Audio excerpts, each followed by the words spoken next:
is having a great day.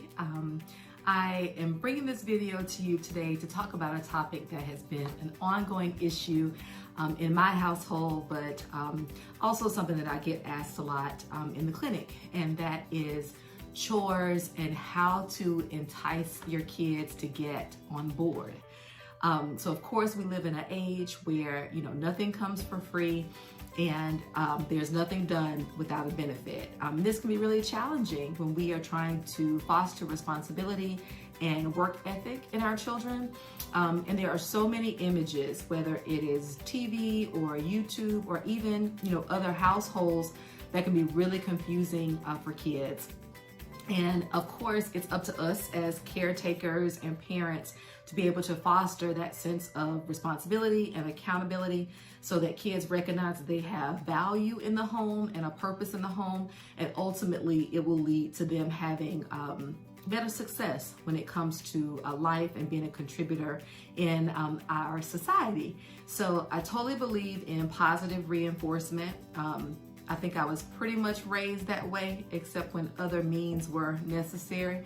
And so how do I do that? How do I do that in my home? And what are some techniques that we have chosen? Of course, one of the things that we do a lot is something called a responsibility chart. So these look very different. You can order these from Amazon or Walmart or whatever. But as you see, this responsibility chart has I named my kids 1 and 2 for this one.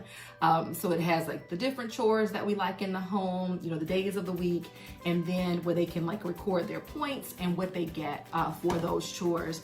So of course, this is all dependent on how old your child is and how responsive they would be to a system like this.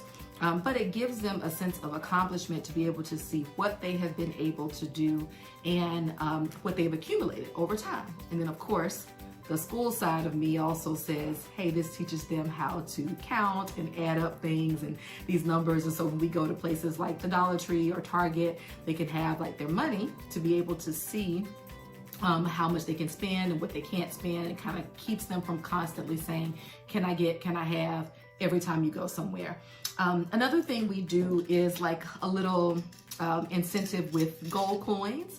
And this idea actually came from a really good friend of mine who we've been friends for a really long time. We knew each other before we had kids. And this is one of the things that she shared to me when my children were really young, that actually also taught them how to count, but also gave them their own little jars. We have one for each of our kids, and they get these little gold coins every time they do something great. And they can add up those coins and they can spend that in different ways if they want to. If you have a younger kid, another thing we do, of course, is little stickers. Now, of course, my kids are beyond this. They don't think this is as important. When they get a little bit older, probably after 5, they're like, okay, a sticker, whatever.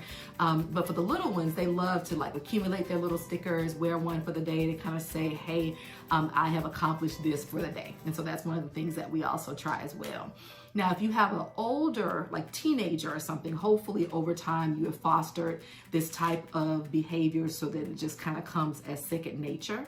In my household, we didn't grow up with allowances. It was just what you were supposed to do. But again, times are changing. And so we want to make sure that we are kind of keeping up with that.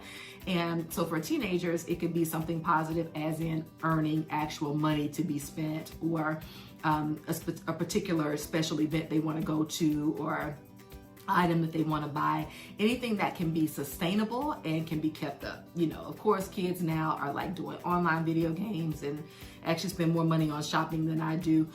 But you have to figure out in your household what works for your budget, but also, again, what can you sustain over time. Now, as adults, we recognize and understand that there are a lot of things that we do that don't necessarily give us an immediate reward. But hopefully, if we kind of foster these types of behaviors earlier, it will ultimately lead to better work ethic. So I would love for you to share this video with other caretakers that you know or parents, and just comment for me below about things that you've tried in your household that would help other families. You can always visit me on Instagram at DocMomMD, and at Ivy League Pediatrics in Norcross and Alpharetta Pediatrics in Alpharetta.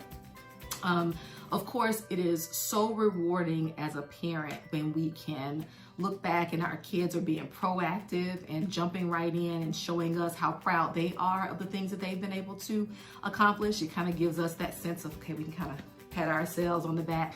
But of course, teaching them early the importance of having an active role in the household will help all of us be able to get things done, but also to help them to be our little future leaders. Till next time.